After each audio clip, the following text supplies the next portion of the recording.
আমরা কোন একটা কিছুতে আটকে যাইলে গুগল মামার কাছে যাই, হাউ ক্যান আই, তুইতে কয় কথা কয় না কা আছে না। এখন তো আর লেখালেখিও লাগে না, ডাইরেক্ট কথা কয়। হাই গুগল, এটাও কইব hi Google, hi how are you, I am fine and you, এটাও কয়। গুগল মামা কথা কয়। আচ্ছা, এটা মামা না মামি, এটা নিয়ে আমি কনফিউজ আছি, এটা ফরক। গুগল এখন কি বলে? কথা বলে, ঠিক না? আমাদেরকে যদি ব্রেনের যা আমরা সেভ করেছি তা যদি আমাদেরকে প্রশ্ন করে, আমরা কিন্তু সহজ উত্তর দিতে পারি না, আমাদের সময় লাগে।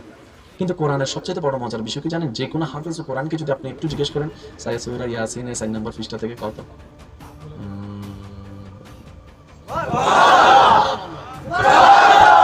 স্বপ্নে তারাবি হয় না আপনাদের এখানে? এখানে হাফেজ কোরআন নামাজ পড়ে না?